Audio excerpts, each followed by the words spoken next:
It's one of those, isn't it? How do you choose between those two? You know, if you look at their records, then you look at the win percentage. Henry had was 20% when he was the manager of Monaco for just a short period of his career.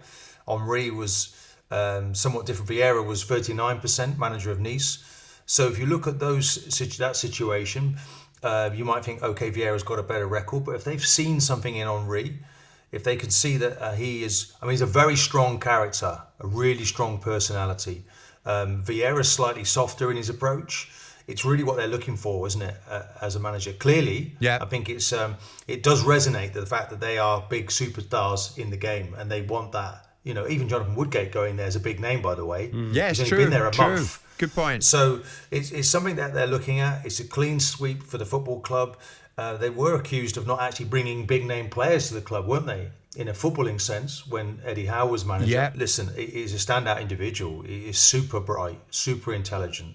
You know, it took about 10 days for him to learn to speak English. It was remarkable. Whatever you gave him, whatever you put in front of him, he would pick the bones out of it. He came as a winger and ended up as a fantastic centre forward. You know, this footballing intelligence, the way that he was as an individual, he's very demanding.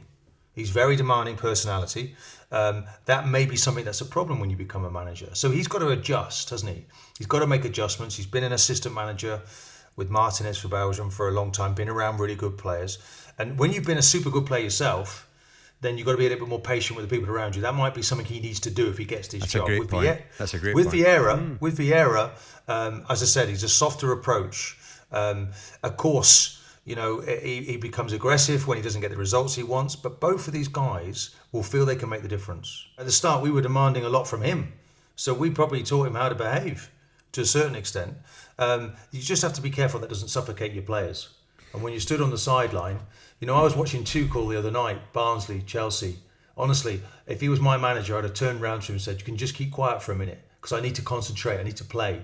And he was shouting abuse at some of the players, okay? Now that can happen. Every manager, Wenger was brilliant there. It's your moment on the pitch. I'll keep quiet.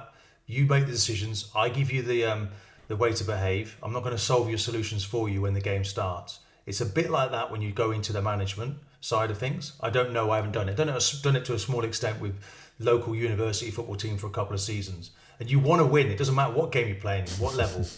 So he needs to just, you know, try and work out his style of management. If Henry gets this, something special could happen. Yes. And that's really, I think that's the situation for them. Bournemouth, it's tantalising, isn't it? They've got these great successful individuals. Can they become great managers? And that's what they're trying to decide on.